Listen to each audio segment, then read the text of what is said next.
సౌలు దేవుని చిత్తం నెరవేర్చకపోవటం చూచి దేవుడు అతన్ని తృణీకరించి తన చిత్తం నెరవేర్చగలిగిన దావీదును కోరుకునేను. దావీదు యెష్షయి యొక్క కనిష్ట కుమారుడు. ఇతడొక గొర్రెల కాపరి. దేవుడు సమూయేలును పిలిచి ఇశ్రాయేలు మీద రాజుగా ఉండుటకు ఇతన్ని అభిషేకించమని పంపాను.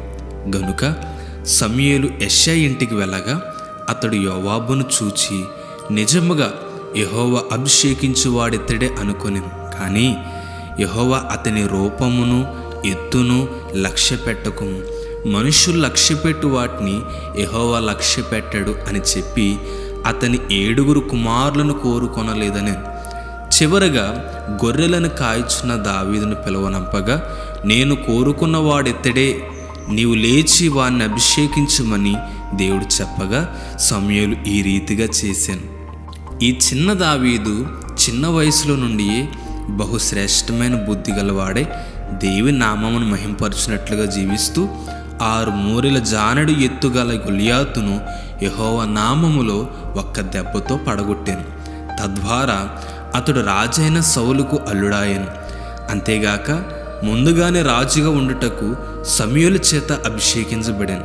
అయినను సౌలు అతని మీద విషపు చూపు నిలిపి దావీదును చంపుటకు ప్రయత్నిస్తున్నప్పుడు అతడు ప్రాణం గుప్పెట్టులో పెట్టుకొని పారిపోయి కొండలలో గుహలలో దాక్కుకొనవలసి వచ్చినను అన్ని పరిస్థితులలోనూ దేవుని స్తుతించెను. ఒక తోడేలు గొర్రెను తరిమినట్లు సౌలు తనను తరుముచున్నను అతనిపై ద్వేషభావం రానివ్వకుండా తన మనస్సును కాపాడుకొనెను. మరియు సౌలు అతని చేతికి దొరికినను అతనికి హాని చేయక విడిచిపెట్టాను.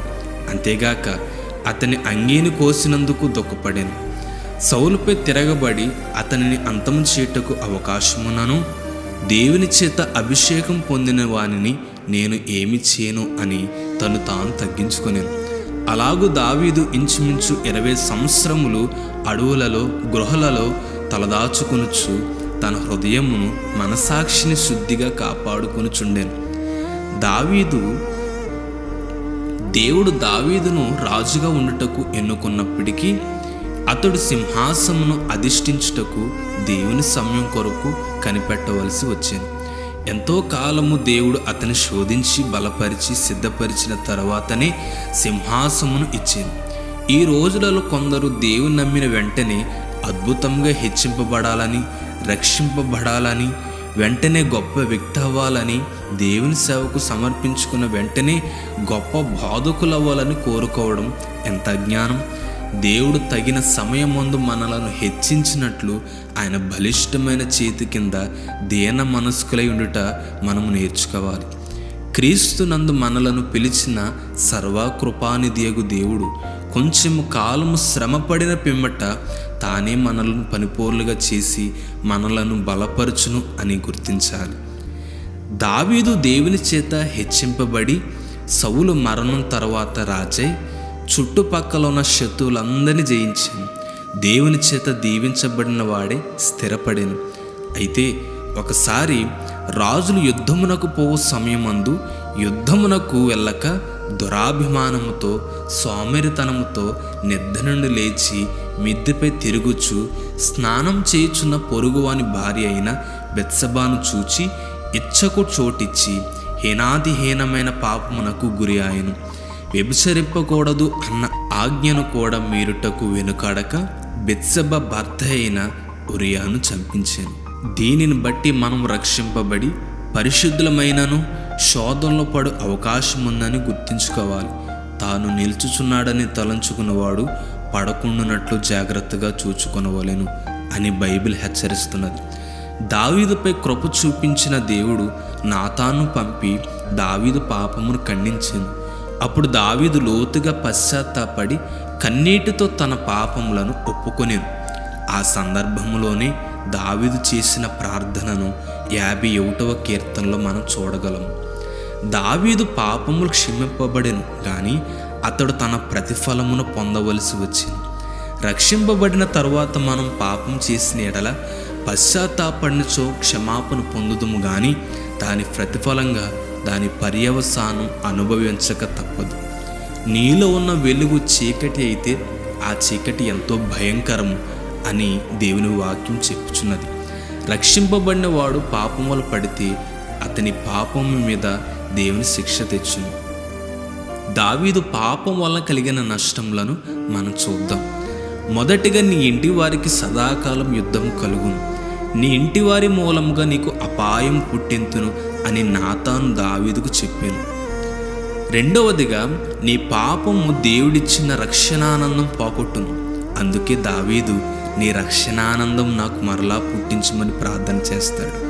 మూడవదిగా, నీ పాపము దేవుని సన్నిధిలో నుండి త్రోసివేయబడినట్లును దేవుని ఆత్మను పోగొట్టుకున్నట్లును చేయును. గనుకనే దావీదు నీ సన్నిధి నుండి నన్ను త్రోసివేయకుము, నీ పరిశుద్ధాత్మను నా యొద్ద నుండి తీసివేయకుమని ప్రార్థించుచున్నాడు. నాలుగవదిగా, నీ పాపము నీ ప్రార్థన దేవుని సన్నిధిలో వినబడకుండానట్లు చేయును. గనుకనే దావీదు నా పాపం పోవునట్లు నన్ను బాగుగా కడుగుము అని మొరపెట్టుచున్నాడు. ఐదవదిగా, నీ పాపము నీవు ప్రేమించిన వారి మీద కూడా శాపం తెచ్చును. అందుకే నాతాను నీకు పుట్టిన బిడ్డ నిశ్చయముగా చచ్చునని దావీదుతో చెప్పాను. చివరిగా, నీ పాపము క్రీస్తు నామానికి సిగ్గు తెచ్చును. అందుకే నాతాను ఈ కార్యం వలన యెహోవాను దూషించుటకు ఆయన శత్రువులను నీవు గొప్ప హేతువు కలుగజేసితివి అని హెచ్చరించాను. అయితే దావీదు విరిగి నలిగిన హృదయంతో పశ్చాత్తాపడి తన పాపమును ఒప్పుకొని విడిచిపెట్టెను. మోకాళ్ళపై తన జీవితం కొనసాగించి దేవుని హృదయానుసారుడాయను. దావీదు జీవితం ద్వారా ఈ సత్యములను మనం నేర్చుకోగలుగుతున్నాం. కాబట్టి ఓ క్రైస్తవుడా, దేవుని బిడ్డ, పాపము నుండి పారిపోము. సిలువ యొద్ద నీ పాపములను కొరకు ప్రలాపించి ఒప్పుకొని వదిలిపెట్టుము. అప్పుడు దేవుని యొక్క శిక్షను తప్పించుకుందు. నీ ప్రియులను శాపము నుండి తప్పించుదు. క్రీస్తు నామమునకు సిగ్గు కలగకుండా చేయుదు. అతడు నా ఇష్టానుసారుడైన మనుష్యుడు, అతడు నా ఉద్దేశములన్నీ నెరవేర్చినని దేవునిచే సాక్ష్యం పొందాడు దావీదు.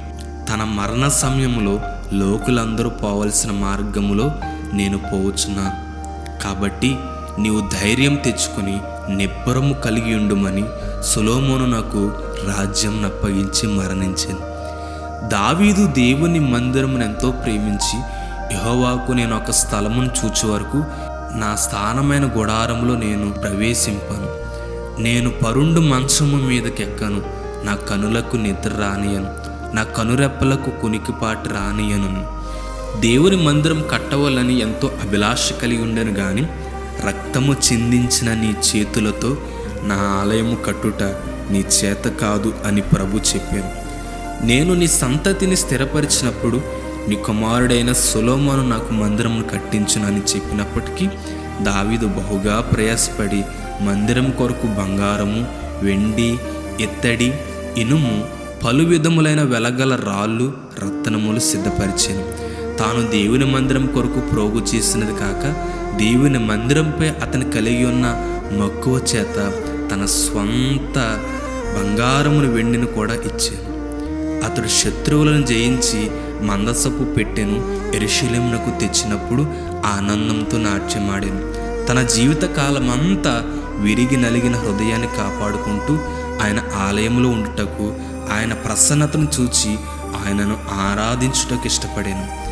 స్నేహితులతో ఎన్నో పోరాటములు, కుటుంబంలో ఎన్నో సమస్యలు కలిగినప్పటికీ దేవునిపై ఆధారపడుతూ, నా ప్రాణమా నీవెలా కృంగి ఉన్నావు, నాలో నీవెలా తొందరపడుచున్నావు, దేవుని యందు నిరీక్షణ ఉంచుము. ఆయనే నా రక్షణకర్త, నా దేవుడు, ఇంకను నేను ఆయనను స్తుతించుదను.